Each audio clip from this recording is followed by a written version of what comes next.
They all laughed at Christopher Columbus when he said the world was round.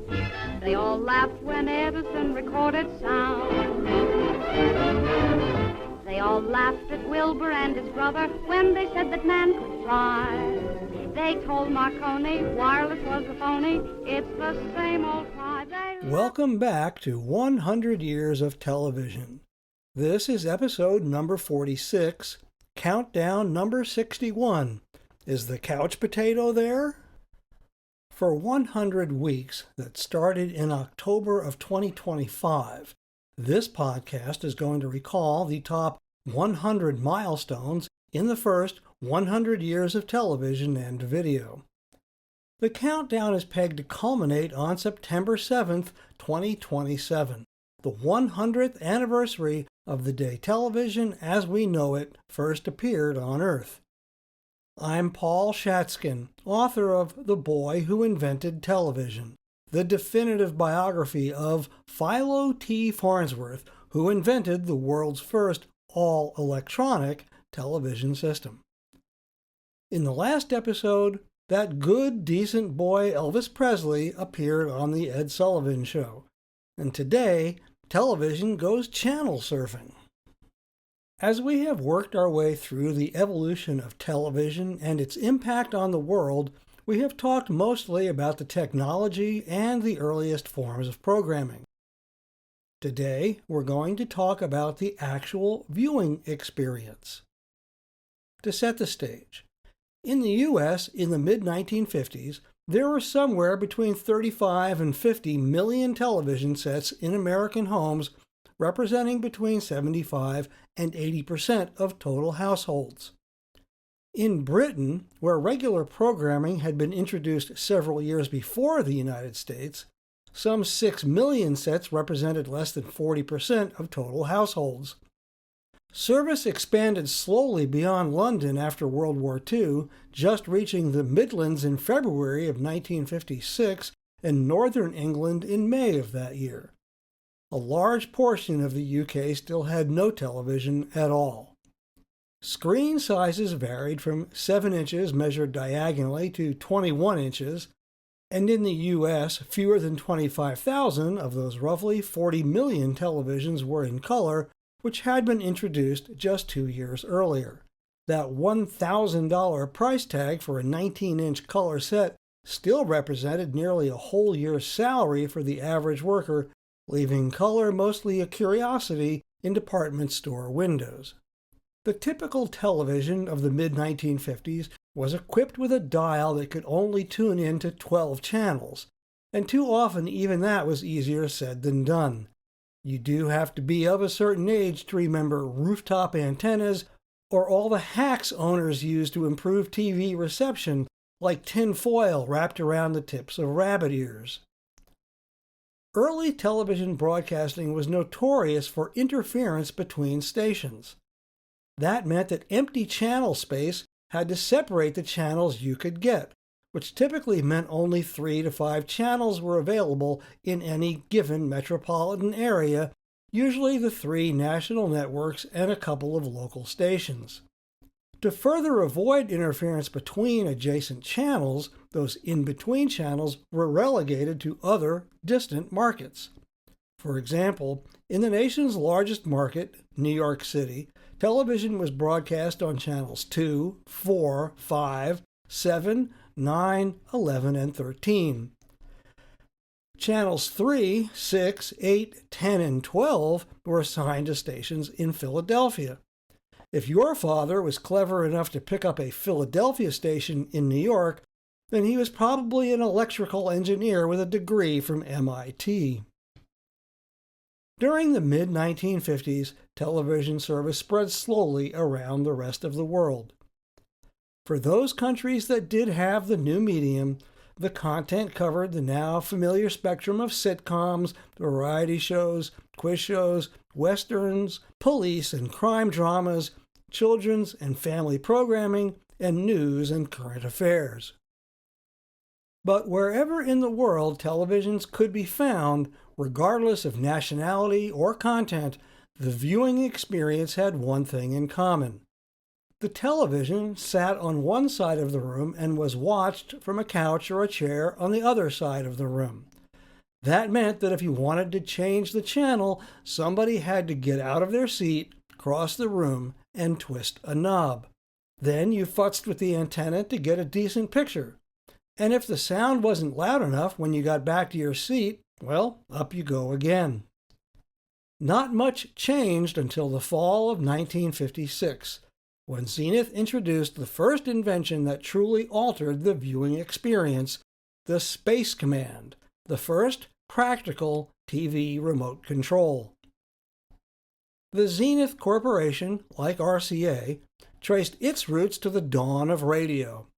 The company was started as the Chicago Radio Labs in 1918 by two radio enthusiasts, Ralph Matthews and Carl Hassel, who built their first products on a kitchen table. Hassel operated an amateur station with a call sign 9ZN. A now unknown employee playfully added IF, the letters ITH, to the call sign, giving the fledgling company its first brand name, Zenith.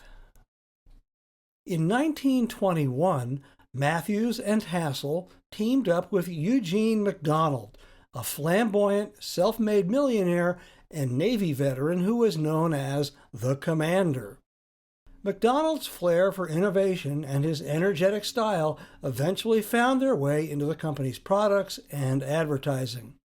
With Commander McDonald at the helm, Zenith grew into one of America's leading manufacturers of consumer electronics, like portable radios, FM stereo systems, and early color TVs. When the company took the plunge into television, it staked its reputation on a quest for convenience as well as performance, which led Zenith to develop the first TV remotes. The Space Command was not the company's first attempt to offer a remote control.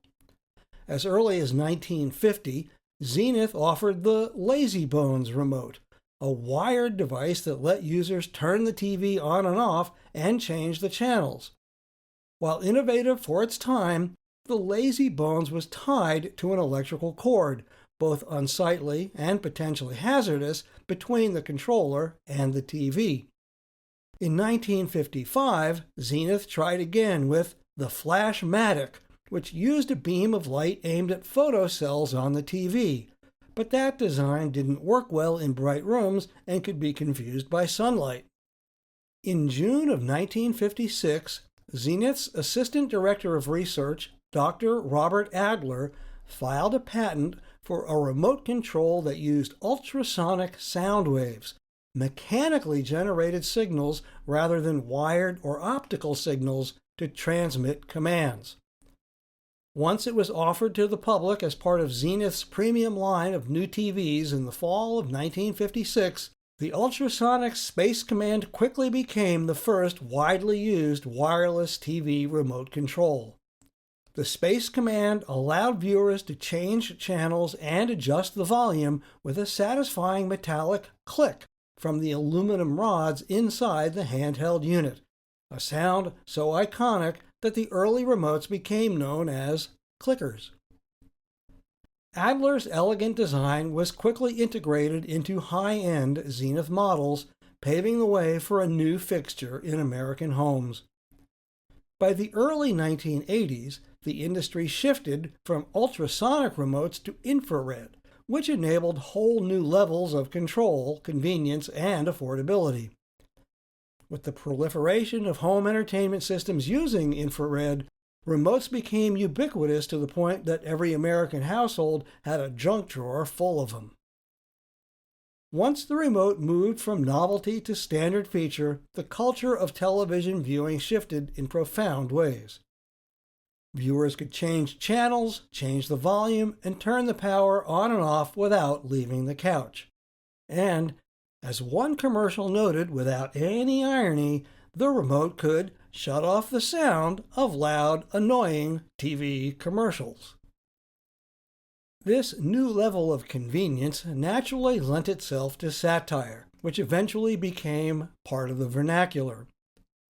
On July 15, 1976, California counterculture humorist Tom Iacino called his friend, the cartoonist Robert Armstrong. Iacino and Armstrong were part of a humor club called the Boob Tubers, whose mission was to sit on a couch, watch TV, and eat junk food. So when Armstrong's girlfriend answered the phone, Iacino said, "Hey, is the couch potato there?" She looked at Armstrong sitting on the couch and started laughing. But when the laughing stopped, Iacino and Armstrong collaborated to turn the idea into a lumpy potato on a sofa with The Potato Press, an underground comic book. With the comics and merchandise, they made Couch Potatoes a tongue-in-cheek social club that celebrated watching TV as its own peculiar art form. The television remote has come a long way since Zenith's Lazy Bones, Flash-Matic, and Space Command. With the proliferation of new technologies like Wi-Fi and Bluetooth, by the 21st century, the average home had upwards of a half dozen remote controls. Today's smart TV ecosystems allow voice control, motion control, and integration with home automation systems like Amazon's Alexa or Apple's HomeKit. The television remote introduced a profound shift in how viewers interact with the screen. Like Winky Dink in 1953, the introduction of the Zenith Space Command in 1956 foreshadowed the ultimate direction that television would take and the role that video would come to play in modern life. Not just a passive sit back and watch experience, but a fully interactive environment that would eventually integrate into almost every aspect of modern life. This brings us to the end of number 61 in the countdown of the top 100 milestones in the first 100 years of television. Stay tuned for the next episode when video finally goes to tape. Thanks for listening to 100 Years of Television, a 2-year weekly countdown to the Centennial of Television on September 7th, 2027. For more info, aim your gizmo to 100yearstv.com. This podcast was written, recorded, edited, engineered, and uploaded by me, Paul Shatskin, and is a production of Farnovision.com. If television was invented by somebody named Farnsworth, why don't we call it Farnovision? They all said we never would be happy. They laughed at us and how. But ho, ho, ho, who's got the last laugh now?